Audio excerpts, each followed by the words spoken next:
ស្ដីប្រិយមិត្តទាំងអស់ជាទីមេត្រីនេះថ្ងៃនេះមកដល់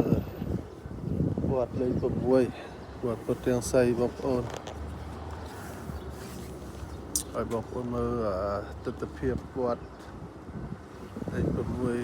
6វត្តខ្មែរយើងនៅសហរដ្ឋអាមេរិកវត្តនេះគាត់សាងជិត20ឆ្នាំហើយយើងបង្កើតមួយទៀតនៅញ៉ៃជេស៊ីនេះព្រះវិហារបងប្អូនព្រះវិហារ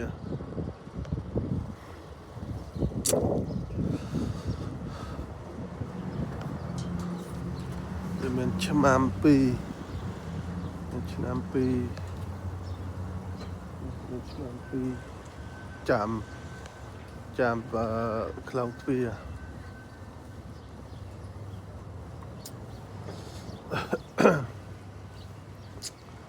ហើយនេះបងប្អូនមើលខ្លងទ្វារខាងផ្លូវលេខ6ហើយនឹងរីតនៅហើយតនេះផ្លូវយើងនេះវាមកគិតទៅវាពាក់កណ្ដាលប្លុកវិហារយើងនេះបងប្អូនឃើញនេះវិហារយើងនេះមកដល់នឹងហើយនេះសាលានេះចាប់នេះទៅសាលាអញ្ចឹងឲ្យបងប្អូនមើលចង់មកប្លុកដីដែរ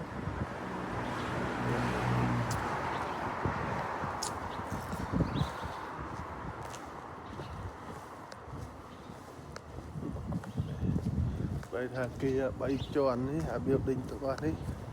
គឺខាងពោះវត្តគេទៅពាក់ដាល់ប្លុក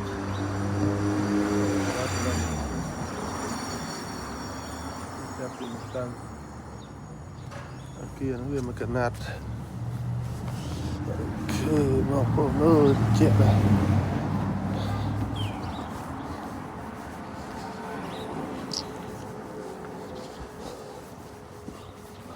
នេះខែនេះខែតិចតតែមែនទែន